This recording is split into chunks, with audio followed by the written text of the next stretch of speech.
नमस्कार मित्रांनो, सुस्वागतम. लक्ष्मीच्या पावलांनी या मालिकेच्या आजच्या भागामध्ये जे मिस्टर स्वामीनाथन आलेले असतात ते काही डिझाईन्स बघत असतात, परंतु त्यांना त्या डिझाईन्स काही आवडत नाही आणि कला हे सर्व बाहेरून बघत असते. मिस्टर स्वामीनाथन म्हणतात की या डिझाईनमध्ये वेगळे असे काहीच नाही. मिस्टर चांदेकर आपलं जे बेसिक ब्रिक होते ना त्याच्या जवळपास सुद्धा जात नाही, म्हणून ते डिझाईनचे जे पेपर्स असतात तर ते टेबलवर फेकून देतात. आणि या डिझाईनमध्ये काहीच असे वेगळे दिसत नाही, तुमच्याकडून अशी अपेक्षा नव्हती. माझ्या रिसर्च टीमने मला सांगितले होते की चांदेकरांची जी डिझाईन आहे त्यामध्ये युनिक पॉइंट आहे, म्हणून मी इतक्या लांब आलो होतो. यातील मला कोणतेही डिझाईन आवडले तर नाही, परंतु मला असे वाटले की इतक्या लांबून येऊन सुद्धा मी माझा वेळ हा फुकट घालवतो. त्यामुळे मिस्टर स्वामीनाथन हे खूप भडकलेले असतात. तर कला सर्व हे ऐकून तिला सुद्धा वाईट वाटते. तेव्हा अद्वैतला काय म्हणावे ते समजत नाही आणि तो मिस्टर स्वामीनाथनला सॉरी बोलतो. अद्वैत म्हणतो की मला आजचा दिवस द्या, उद्या मी तुम्हाला हवी तशी डिझाईन देतो. तेव्हा मिस्टर स्वामीनाथन म्हणतात की मला काम नाही, परफेक्ट असे काम हवे आणि मी अपेक्षा करतो की उद्या तुम्ही मला परफेक्ट अशी डिझाईन दाखवताल, असे म्हणून स्वामीनाथन हे निघून जातात. तेव्हा अद्वैतला त्या जे आपल्या कामावर ठेवलेल्या मुलगी असते तिचा खूप राग येतो आणि लगेच तो बाहेरून तिला आतमध्ये बोलावतो. तेव्हा ती मुलगी घाबरतच येते. तेव्हा तिच्या मागे कला सुद्धा येते. तेव्हा अद्वैत रागाने त्या मुलीला म्हणतो की तुला जर परफेक्ट असे डिझाईन येत नसेल तर तू आणि तुझ्या टीम लगेच काम सोडू शकते. तेव्हा कला म्हणते की अरे अद्वैत, एका रात्रीत असे क्रिएटिव्हिटी? तर लगेच अद्वैत म्हणतो की होल्ड डाऊन आणि त्या मुलीला रागाने म्हणतो की उद्यापर्यंत जर माझ्या मनासारखी डिझाईन मला मिळाली नाही तर तो तुझ्या टीमचा आणि तुझा शेवटचा दिवस असेल. तेव्हा ती मुलगी रडत असते. तर अद्वैत रागाने तिला म्हणतो की रडून तर काही उपयोग नाहीच, त्यापेक्षा तुम्ही कामावर फोकस करा. तेव्हा रडतच ती मुलगी बाहेर निघून जाते. तर अद्वैत खूप रागात असतो. तेव्हा कला अद्वैतकडे बघत असते. त्यानंतर इकडे रोहिणी ही आपल्या हातामध्ये पुस्तक घेऊन आपल्या मोबाईलमध्ये बघत असते आणि तेथे नैना बसलेली असते आणि अंजूला कॉफी आणण्यासाठी सांगते. तेव्हा रोहिणीच्या हातातील ते पुस्तक घेते. तर रोहिणी म्हणते की काय, मी वाचत होते. तेव्हा नैना म्हणते की हो, तुम्ही वाचत नव्हता, तुमच्या हातामध्ये फक्त पुस्तक घेऊन तुम्ही मोबाईलमध्ये बघत होता, म्हणूनच मी ते पुस्तक वाचण्यासाठी घेतले. तेव्हा रोहिणी मात्र नैनावर खूपच चिडते. आबा सुद्धा तेथेच असतात. रोहिणी म्हणते की काय पद्धत आहे ही वागण्याची, मॅनरलेस. तेव्हा नैना म्हणते की मॉम, तुम्ही किती मोठ्याने बोलता, तो मी तुमच्या शेजारीच बसलेले आहेत. तेव्हा रोहिणी तर इतकी रागावते आणि शडाप असे बोलून ती नैनाचा हात धरून तिला उठवते. मी या घरची मुलगी आहे, त्यामुळे माझ्याशी जरा नीटच वागायचे. तेव्हा नैना सुद्धा रागाने म्हणते मी सुद्धा या घरची सून आहे, उगाच काही बोललेले मी सुद्धा ऐकून घेणार नाही. तेव्हा रोहिणी म्हणते की तुझ्या ह्या वागण्यावरून तू तर खऱ्यांची मुलगी वाटते. तेव्हा आबांना राग येतो आणि आबा तटकनी उठतात आणि बास करा, काय चालले तुमचे हे सर्व, असे म्हणतात. तेव्हा आबा रोहिणीला म्हणतात की काय ग रोहिणी, सुनेच्या अंगावर असे धावून जातात का? तेव्हा रोहिणी म्हणते की डॅड, ती कशी वागते ते तुम्ही बघितलेस ना. आबा म्हणतात की मी समज बघतो, परंतु नैनाला म्हणतात की नैना, तू या घरची स्वतःला नवीन सून म्हणवतेस ना, मग तुला माहिती नाही की मोठ्यांची कसे वागायचे ते. ह्या एकंदरीत वागण्याने मला असे वाटते की तुला कुणाशी जुळूनच घ्यायचे नाही. तर नैना म्हणते की आबा एक मिनिट, या घरात तर मी कुणाला म्हणजे आवडतच नाही. माझ्या कपड्यावरून आणि राहण्यावरून सर्वजण मला सतत बोलत असतात. तेव्हा आबा म्हणतात की सर्वजण बोलतात ना, मग याचा अर्थ आपणच कुठेतरी चुकतो. तेव्हा नीट विचार कर की तू कशी वागते, कशी बोलतेस ते. तेव्हा नैना म्हणते की मला नाही वाटत की माझे वागणे कुठे चुकते म्हणून. आणि तेवढ्यात राहुल सुद्धा तेथे येतो. नैना म्हणते की इनफॅक्ट मला असे वाटते की मला बदलवण्यापेक्षा तुम्ही तुमचे विचार जर बदलले तर ते चांगले होईल. मला नव्हते वाटले की चांदेकर इतक्या टिपिकल विचारांचे असतील. तेव्हा राहुल नैनावर धावून जायला लागतो आणि परत स्वतःला अडवतो की थांब राहुल, ही तर आता आबांशी सुद्धा वाद घालायला लागली आणि ही जर अशीच वागत राहिली तर आबा हिच्या वागण्यामुळे स्वतःच तिला घराच्या बाहेर काढतील.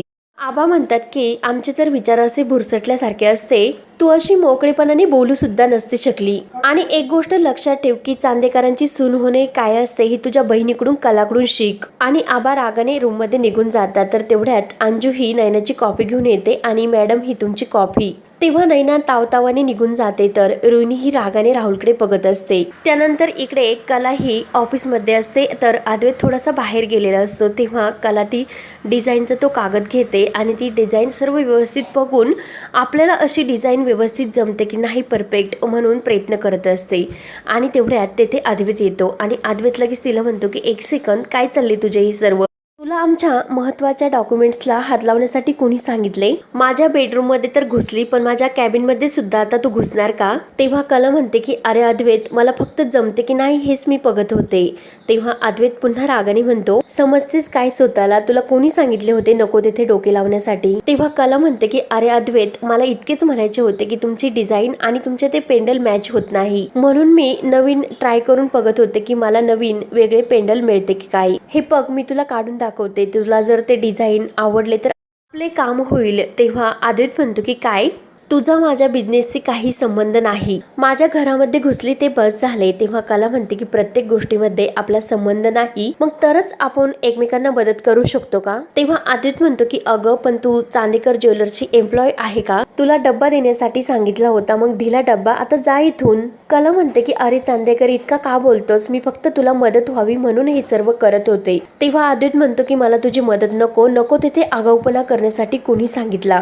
तेव्हा कला म्हणते की हे बघ मिस्टर स्वामीनाथन जे काही बोलले ते मी ऐकले, त्यामुळे मला असे वाटले होते की तू खूप मोठ्या प्रॉब्लेम्समध्ये आहे, म्हणून मी तुला मदत करते. पण आता तुला माझी मदत नको हे तर तू स्पष्टच केले. आणि एक गोष्ट, मला आजोबांनी येथे पाठवले म्हणून मी येथे आले होते, स्वतःहून नाही. आणि जर आपण कुठल्या टेन्शनमध्ये असलो, जर स्वतःहून कोणी आपल्याला मदत करत असेल तर ती मदत आपण घ्यावी.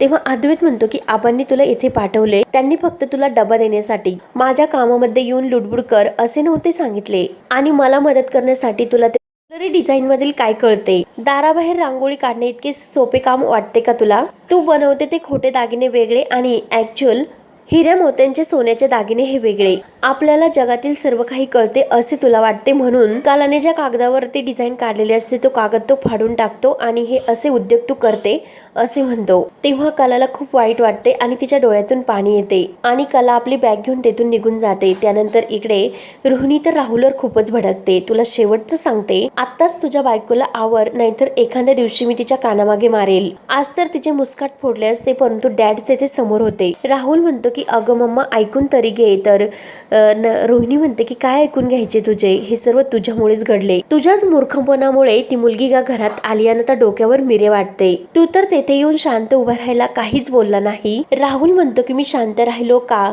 परंतु जे मागच्या वेळेस मी तुला म्हटलं होतं ते आठव. मी शांत का राहिलो? कारण आबा स्वतः तिच्या या वागणुकीमुळे स्वतः तिला घराच्या बाहेर काढतील. मग इतकी मोठी आपण संधी सोडून द्यायची होती का? तू पाहिले नाही की आबांनी तिला किती ऐकवले ते? त्यामुळे आपण फक्त एकच गोष्ट करायची की शांत राहायचे आणि तिने तिच्या पायावर धोंडा पाडून कशी घेते ते त्याची वाट बघायची. मी सुद्धा तेच करतो आणि तू बघतच राहा की ती बाहेर जाते की नाही. रोहिणी तर राहुलचे ते बोलणे ऐकून खुश होते आणि असेच जर डोके चालवत राहिला तर खूप प्रगती करशील. तेव्हा राहुल म्हणतो की शेवटी मुलगा कुणाचा आहे आणि बघतच राहा की मी काय करतो. तर रोहिणी खुश होते आणि राहुलला विचारते की अरे आज तुझी तर त्या क्लायंट बरोबर महत्वाची मीटिंग होती, मग तू का गेला नाही? राहुल म्हणतो की अगं अद्वैत आहे ना, इतक्या छोट्या छोट्या गोष्टीकडे मी का लक्ष देऊ? आणि तसेही मला संध्याकाळी पार्टीला जायचे, त्यामुळे मला जरा थोडीशी रेस्ट करायची. रोहिणी म्हणते की अरे तुला कळते का, मी कितीही मेहनत करून अद्वैतकडून शेवटी ते पेपर साईन करून घेतले आणि तुझ्या ह्या अशा वागण्यामुळे सर्व काही गमावशील. कामाच्या बाबतीत तू कोणतेही हलगर्जीपणा करू नकोस, परत असं काहीतरी वागशील आणि अद्वैत तुझा पत्ता कट करेल. तेव्हा राहुल म्हणतो की ठीक आहे, जातो. एकच दिवस ऑफिसला गेलो नाही तर किती बोलती तू? रोहिणी म्हणते की आता जाऊन काय उपयोग, मीटिंग तर झालीच असेल, पुढे असा काही जर वागला तर गाठ माझ्याशी आहे, म्हणून रोहिणी त्याच्यावर आणखीन भडकते. तर राहुल निघून जातो. तेव्हा रोहिणी युजलेस बोलते. त्यानंतर इकडे आबा सरोज हे बसलेले असतात आणि तेवढ्यात अद्वैत आणि कला घरी येतात. तर सरोज म्हणते की अंजू, तू अद्वैतची कॉपी घेऊन ये, आणि तू वेळेतच आला असे म्हणते. तर आबा म्हणतात की कला तू काय घेणार, चहा की कॉफी? तेव्हा अंजू सुद्धा विचारते की कलाताई तुमच्यासाठी काय आणू? तेव्हा कला म्हणते मला सुद्धा कॉफी चालेल. तेव्हा आबा अद्वैतला विचारतात की कशी झाली मीटिंग आणि काय म्हटले स्वामीनाथन, आणि अद्वैतचे लक्ष नसते, त्याला स्वामीनाथनचे बोलणेच आठवते. तेव्हा सरोज म्हणते की अरे अद्वैत काय झाले, आबा काहीतरी तुला विचारतात, आणि मीटिंग कशी झाली? तेव्हा अद्वैत म्हणतो की आई मीटिंग चांगली झाली नाही, त्यांना आपली कोणतीही डिझाईन नाही आवडली. आबा म्हणतात की मग आता? तर अद्वैत म्हणतो की मी आपल्या डिझाईन टीमला सांगितले की नवीन डिझाईन रेडी करा आणि मला दाखवा, मी ती चेक करेन आणि मी नंतर ती मिस्टर स्वामीनाथनना दाखवेल, मग बघूयात की काय होते ते. आबा म्हणतात की अरे मीटिंग तर आज होती, त्यांना जी डिझाईन पाहिजे होती ती डिझाईन आपण त्यांना आजच द्यायला हवी होती. चांदेकर ब्रँड आहे हा, आपल्याकडून मग ही चूक झालीच कशी? आणि तूच म्हणत होता की हे डील खूप महत्वाचे आहे, मग हे डील इतके महत्वाचे असताना आपले बाकीचे माणसं काय करत होती? आणि ठीक आहे, आपण त्यांना विनंती करूयात की उद्या त्यांना डिझाईन दाखवूयात, परंतु जर त्यांनी उद्या नाही म्हटले तर मग आपल्या हातातून ही डील तर निसटली असती. अद्वैत, आज जे काही घडले ते मला नाही आवडले. आणि तेवढ्यात मिस्टर स्वामीनाथनचा कॉल अद्वैतच्या मोबाईलवर येतो. तेव्हा अद्वैत फोन घेतो तर मिस्टर स्वामीनाथन म्हणतात की अद्वैत, मी तुला वेगळ्या कामासाठी फोन केला, मला आबासाहेबांना भेटायचे होते, त्यांना संध्याकाळी वेळ आहे का? तर अद्वैत हा आबांना विचारतो, आबा त्यांना तुम्हाला भेटायचे आणि तुम्हाला संध्याकाळी वेळ आहे का? अद्वैत म्हणतो की हो आहे ना. तर मिस्टर स्वामीनाथन म्हणतात की मग संध्याकाळी भेटू शकतात का? मग आपण एक काम करू, आपण येथेच भेटूया चांदेकर मेन्शनमध्ये, आबांना सुद्धा कुठे जाण्याचा ताण होणार नाही. इनफॅक्ट मला असे वाटते की तुम्ही डिनरसाठीच यावे. तेव्हा मिस्टर स्वामीनाथन म्हणतात की तुम्हाला घरी चालेल का? तर अद्वैत म्हणतो की हो, आमची फॅमिली ही गेस्टचे वेलकम करण्यासाठी कायम सज्ज असते. तेव्हा मिस्टर स्वामीनाथन म्हणतात की ठीक आहे, मी येतो. अद्वैत म्हणतो की भेटूया संध्याकाळी आणि फोन ठेवतो. तर आबा म्हणतात की खरंच खूप मस्त केले, काही गोष्टी अशा बिझनेस मीटिंग मध्ये बोलण्यापेक्षा अशा घरी बोललेल्या खूप भारी असतात. तेव्हा सरोज म्हणते की हो आबा, नक्की खूपच चांगले झाले, मी आता रजनी लगेच स्वयंपाकाला लागतो. तेव्हा आबा म्हणतात की थांब सरोज, आता पुढच्या पिढीला सुद्धा काहीतरी जबाबदारी द्यायला नको का? तेव्हा नयनाला तर खूपच आनंद होतो. तेव्हा आबा कलाला म्हणतात की ते स्वामीनाथन आपले खूप जुने क्लायंट आहे आणि खूप महत्वाचे सुद्धा आहेत, आणि कला तू उत्तम स्वयंपाक करते हे तर सर्वांना माहितीच आहे. तेव्हा आजच्या सर्व स्वयंपाकाची जबाबदारी ही कला तुझ्याकडेच राहील. तर नयनाला खूप राग येतो. आबा म्हणतात की तुझ्या हातचे जेवण खाऊन ते खुश झाले पाहिजे, जे ऑफिस मध्ये नाही झाले ते ते घरी व्हायला हवे. तेव्हा कला खुशून म्हणते की नक्की आबा, मी स्वयंपाकाची जबाबदारी घेईल, परंतु मी स्वयंपाक केलेला सर्वांना चालेल ना? असे अद्वैतकडे बघत बोलते. तर अद्वैत तिच्याकडे बघत असतो आणि सरोज सुद्धा. आबा म्हणतात की न चालायला काय झाले, ते स्वामीनाथन मला भेटण्यासाठी येणार, मग त्यांचे आदर तिथे कोणी करायचे हे मी स्वतः ठरवणार. या घरामध्ये अजून सुद्धा माझा शब्द चालतो. आणि अद्वैतला विचारतात की हो ना अद्वैत? तर अद्वैत म्हणतो की हो बाबा, प्रश्नच नाही. तेव्हा कला खुशून म्हणते की मी तयारीला लागते. तेव्हा अद्वैत कलाकडे रागाने बघत म्हणतो की आती आगाऊ, आणि आज ऑफिसमध्ये जे काही झाले ते आबांना कळण्यासाठी ही सर्व काही मुद्दाम असे करते. तेव्हा कला किचन मध्ये अंजूकडे येते आणि आज आपण भरली वांगी करूयात, म्हणून सुकं खोबरं आणि दाणे काढून ठेव, मी तोपर्यंत आलेच. म्हणून कला तयार होऊन बाहेर येते आणि किचन मध्ये तयारीला लागते. तेवढ्या तिथे अद्वैत येतो आणि ती अद्वैतच्या बोलण्याकडे लक्ष देत नाही आणि अंजूला विचारते की तू आंब्यांच्या पेट्या काढून ठेवल्या ना, आपल्याला काही अमरखंड बनवायचे आणि छोटे छोटे आंब्यांच्या फोडी तू कापून ठेव. तेव्हा अंजू म्हणते की कलाताई, उंदरामुळे मी आंब्यांच्या पेट्या वरती ठेवलेल्या आहे, घेऊन येते. आणि अंजू अद्वैतकडे बघत बाहेर जाते. तेव्हा अंजू बाहेर गेल्यानंतर अद्वैत म्हणतो की अंजू सुद्धा तुझ्यापेक्षा स्मार्ट आहे, तिला मी जे काही म्हणतो ते समजते, परंतु तुला समजत नाही. कला रागाने विचारते की काय? तेव्हा अद्वैत म्हणतो की हे की मी तुझ्याशी बोलण्यासाठी येथे आलो. तेव्हा कला वांगी चिरत असते, अद्वैतकडे मात्र लक्ष देत नाही. तेव्हा अद्वैत म्हणतो की आता मी खूप कामात आहे, तुझ्याकडे देण्यासाठी मला लक्ष नाही असे दाखवत असते.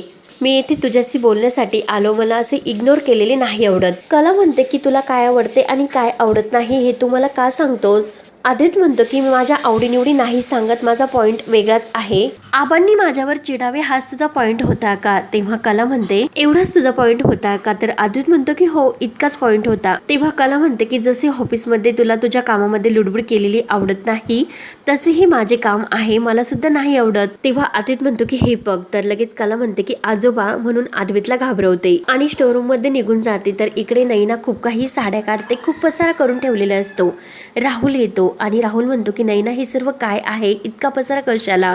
तेव्हा नैना म्हणते की राहुल, बरे झाला की तू आला, मला सांग की यातील मी कुठली साडी घालू? राहुल म्हणतो की नेस कुठली, त्याने काय फरक पडतो? तर नैना विचारते की अरे असे कसे, आपल्याकडे संध्याकाळी गेस्ट येणार, मग त्यांच्यासमोर माझे इम्प्रेशन पडायला नको का? त्यांना जर मी आवडले तर त्यांच्या ब्रँडची ब्रँड अँबॅसिडर म्हणून ते मला सिलेक्ट सुद्धा करतील. मग तू बघतच राहा की सर्व मॉल्स आणि कोल्ड्रिंक्स वर नैना झळकेल. राहुलला मात्र हसू येते आणि तो नैनाला म्हणतो की असे काही नाही होणार, आबांना कला आणि अद्वैत सोडून काही दिसत नाही. आणि मिस्टर स्वामीनाथन सुद्धा आले ना, त्यांना सुद्धा कला आणि अद्वैतचे सुद्धा कौतुक असणार, तुझी ते ओळख सुद्धा नाही करून देणार. तेव्हा नैना म्हणते की असे काही होणार नाही. तेव्हा राहुल म्हणतो की कसं समजावू मी तुला, आज क्लायंट येणार आणि आबांनी तुला कोणतीच जबाबदारी दिलेली नाही. तेव्हा नैना म्हणते की अरे ते का माझ्यावर जबाबदारी देतील, हे सर्व बिझनेसशी निगडीत आहे, माझा त्याच्याशी काय संबंध, इनफॅक्ट ते डिपार्टमेंट तुझेच आहे. राहुलला नैनाचा राग येतो आणि खरंच किती मूर्ख असावे एखाद्याने असे मनात